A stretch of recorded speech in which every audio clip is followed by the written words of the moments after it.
All right, everyone. Donald Trump is now slowly rising up towards his peak at exactly the right time during the election. He's hit that sweet spot a couple weeks before.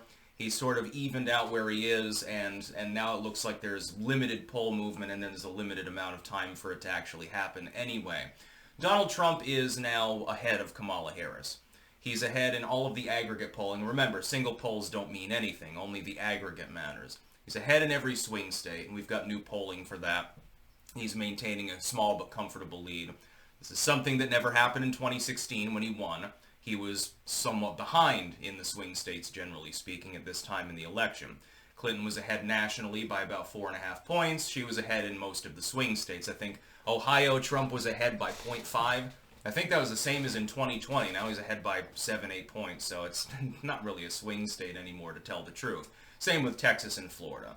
Liberal commentators saying he can't win because he's going to lose Florida. I've got a bridge to sell you. I don't think that's going to happen.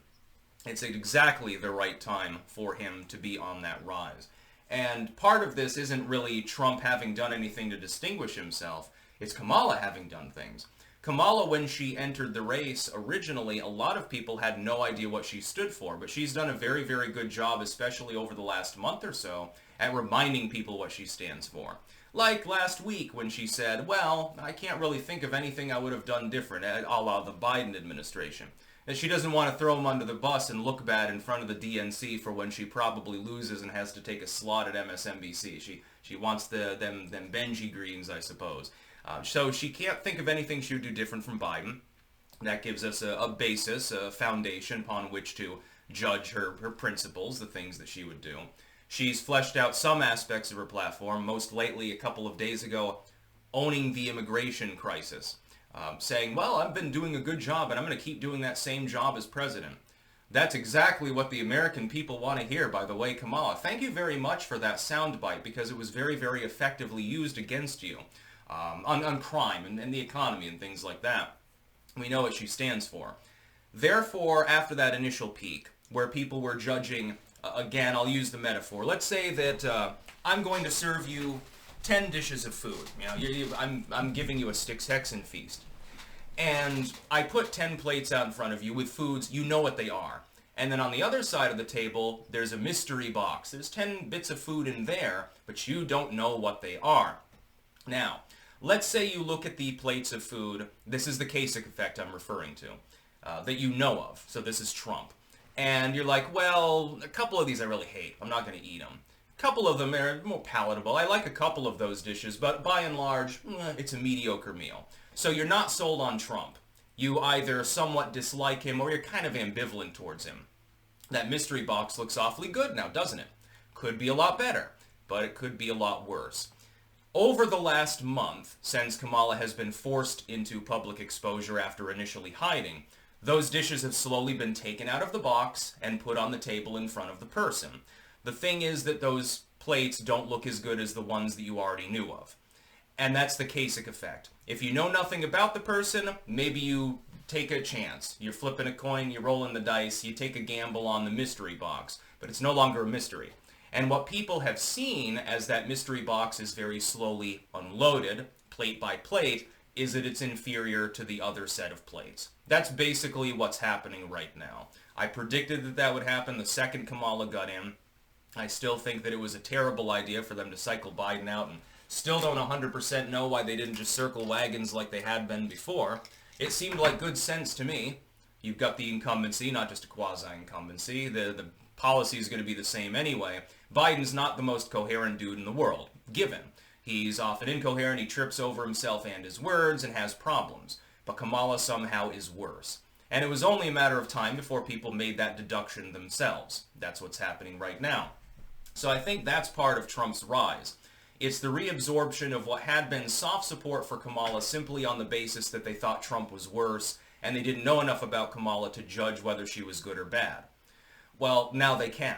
And that's become a problem for Kamala. Why do you think that after 90 days on the campaign trail, well, 93 or something like that, she has still not held a full-on presser? She has not held a single one. This is highly abnormal for a candidate, by the way. She's attended fewer rallies, which tend to be smaller too. She's gone to fewer interviews. She's done less in the way of public appearances in general. The only advantage she has is big corporate money.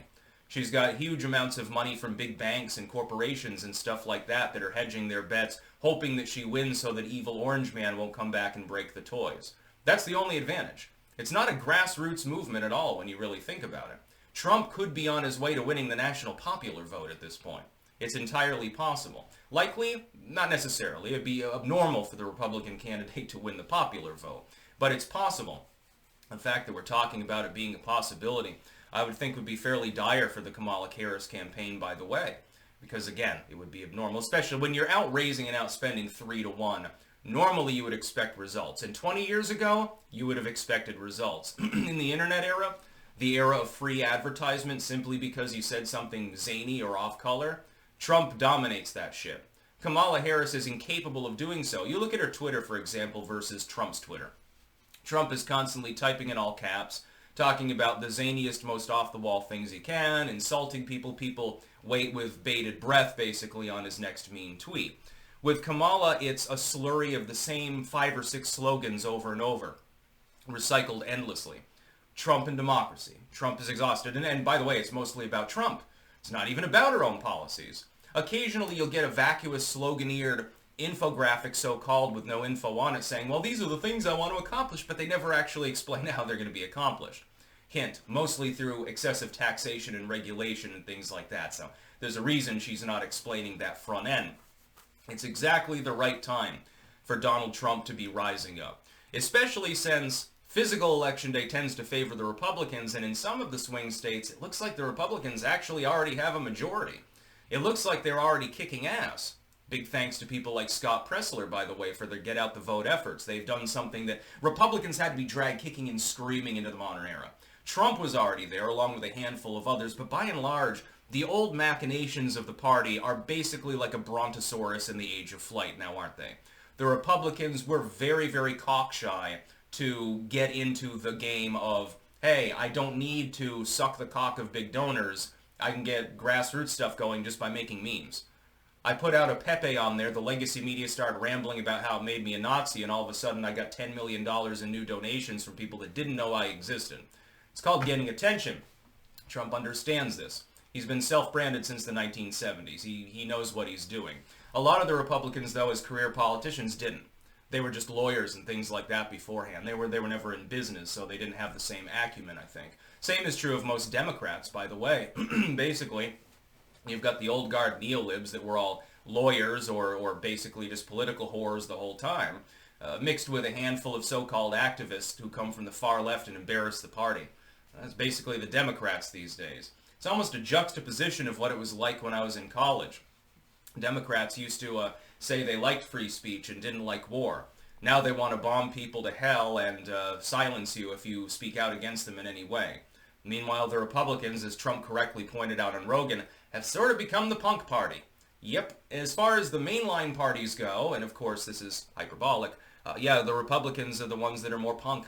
The Republicans are the ones that are more like rebel and shit like that. And Democrats, at this point, generally represent a dying vestige of the 1990s. Trump represents a soft restore to a set point even further back than that, where things actually worked. Plus, you know, the mean tweets and a little bit of rebellion sprinkled here and there. That's about all. Peace out.